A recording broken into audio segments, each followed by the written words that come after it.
વસ્ત્રનું દાન આપો, યજ્ઞ કરો, જપ કરો, તપ કરો, બધું જ કરો, પણ જ્યાં સુધી તમારા માથા ઉપર કોઈ મહાપુરુષની ચરણની રજ નહીં પડે ત્યાં સુધી તમારું ભાગ્ય નહીં સુધરે કોઈ દિવસ. માટે મહાપુરુષના ચરણારવિંદની રજ અતિ આવશ્યક છે. તમારું ભાગ્ય સુધારી દેશે.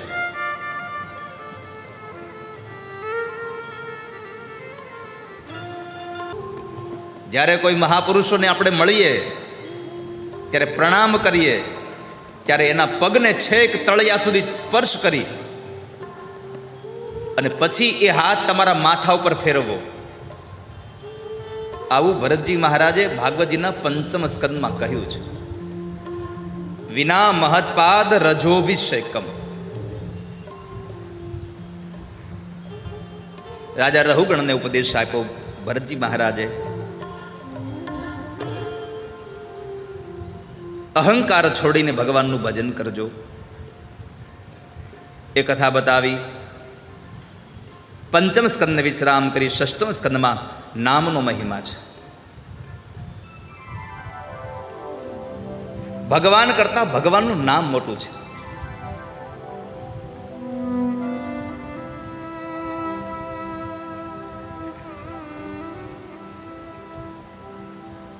સુખદેવજી મહારાજ અને રાજા પરીક્ષિતનો સંવાદ ચાલતો હતો. એમાં પરીક્ષિતે પૂછ્યું, બાપજી, આ સંસારમાં ભગવાનના નામથી આપણે પ્રાયશ્ચિત કરી શકીએ?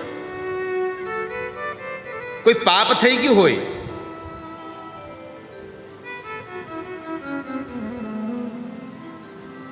ગુરુદેવ, નરકથી બચવા માટેનું સાધન કયું? પાપ તો થઈ જ ગયું છે, પણ પાપ થયા પછી પણ નરકમાં ન જવું પડે એના માટેનું શ્રેષ્ઠ સાધન કયું? એનો એક જ ઉપાય છે રાજા, પ્રાયશ્ચિત.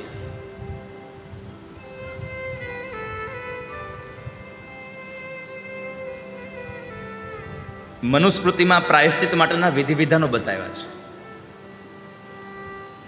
પણ ભાગવત ધર્મ એમ કહે છે વિધિ વિધાનની મહત્વતા નથી, તો તમારી થયેલી ભૂલનો તમને પછતાવો થઈ જાય એ જ તમને પવિત્ર બનાવી દે છે. હા પસ્તાવો વિપુલ ઝરણું સ્વર્ગથી અહીં ઉતર્યું છે, અને પાપી એમાં ડૂબકી દઈ અને પુણ્યશાળી બને છે.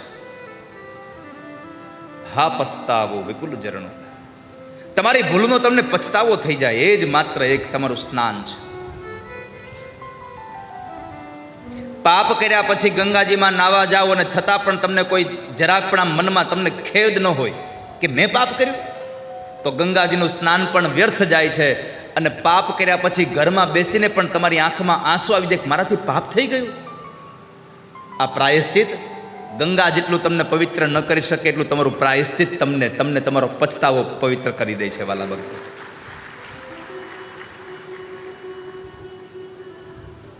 પવિત્ર બનાવી દે છે.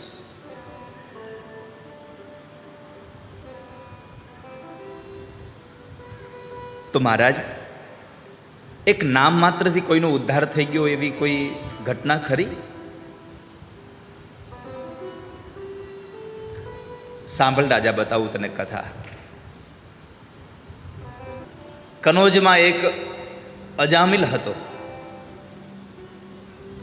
અજા એટલે માયા અને મિલ એટલે મળેલો. માયામાં ભળી ગયેલો અજામિલ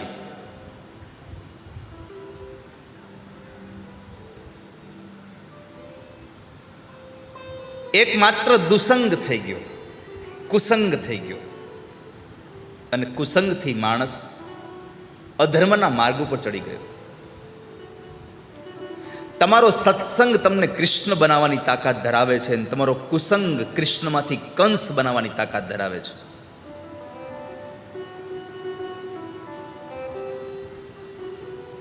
માટે સાવધાન રહેજો વાલા ભક્તો, કુસંગ ન થઈ જાય ક્યારે.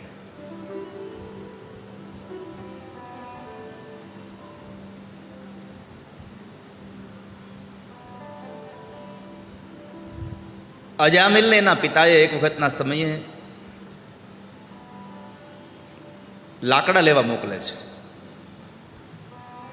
અને લાકડા લેવા ગયેલો અજામિલ બરાબર આવે છે જંગલના માર્ગેથી. એક સ્ત્રીને જોઈ જાય છે, અને સ્ત્રીને જોયા પછી એનું મન એમાં લાગ્યું, એનો સંગ કર્યો, બાળકો પ્રત્યેથી ભાવ ઉતરી ગયો. ઘરમાં રહે ખરો, મન ન લાગે કોઈનામાં.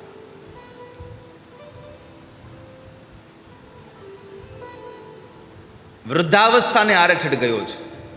10 દીકરાઓ હતા. 88 વર્ષની ઉંમરે અજામિલ બરાબર પથારીમાં પડ્યો તો બપોરના સમયે, અને બાળકનો 10મો દીકરો જે હતો એ આંગણામાં રમતો હતો.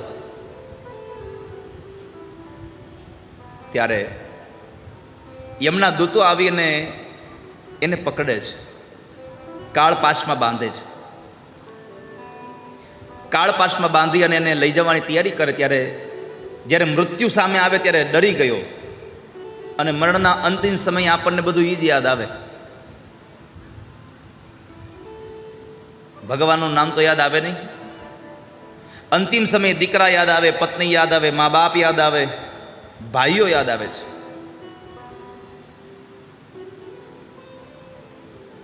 એટલે યમના દૂતોને જોઈ અને અવાજ કર્યો પોતાના દીકરાને, નારાયણ નારાયણ નારાયણ. 3 વખત અવાજ થયો, નારાયણ નારાયણ.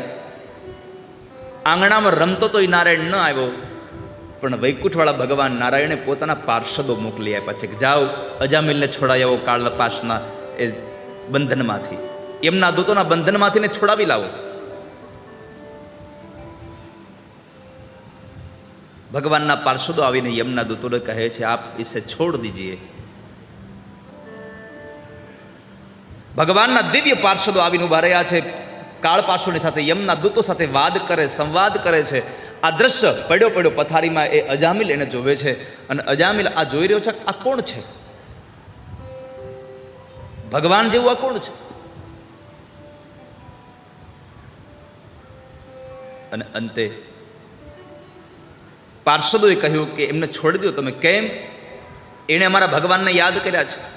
અરે તમારા ભગવાનને એના દીકરાને યાદ કર્યો છે.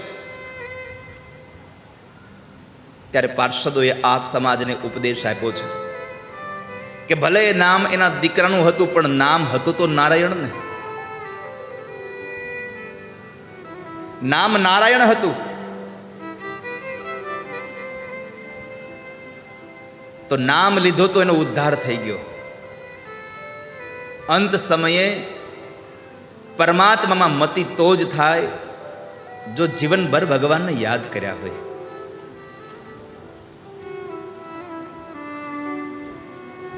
એક બાપા બીમાર પડ્યા, ડોક્ટરને બોલાવ્યા.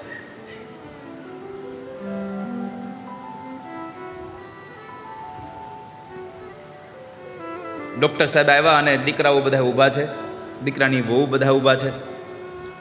બાપાને જીભાન વહી ગઈ છે. બાપાને જીભાન વહી ગયેલી. બાપાને પરસેવો આખા શરીરે હતો. એટલે ડૉક્ટરે આવીને પહેલાં તો બ્લડ પ્રેશર ચેક કર્યું, બીપી. ડૉક્ટર બીપી માપતા હતા એટલે 160 બીપી હતું. છોકરાએ પૂછ્યું ડૉક્ટર સાહેબ કેટલું છે? 160. બાપા બેભાન અવસ્થામાંથી જાગ્યા ને કહેતા વેચી નાખ, વેચી નાખ. કેમ? ખોમાં લીધા છે કે આપણે. અહીંયા બ્લડ પ્રેશરની વાત હતી, એ શેર બજાર સમજાતા.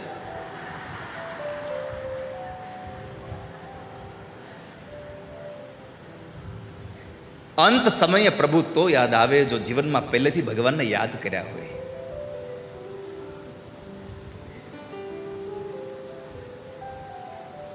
ભગવાનને યાદ કર્યા અને અજામિલનું અંત સમય સુધરી ગયો. અજામિલ કર્મ ક્યાં કીના, નહીં કછું દાન ભી દીનહા. ક્યારે એને દાન નહોતું આપ્યું, પણ એકમાત્ર કેવળ નારાયણ નારાયણ નામ બોલાઈ ગયું અને અંતિમ વેળા સુધરી ગઈ. દીકરાનું નામ નારાયણ હતું એટલે વેળા સુધરી ગઈ. બાકી પિન્ટુ હોત તો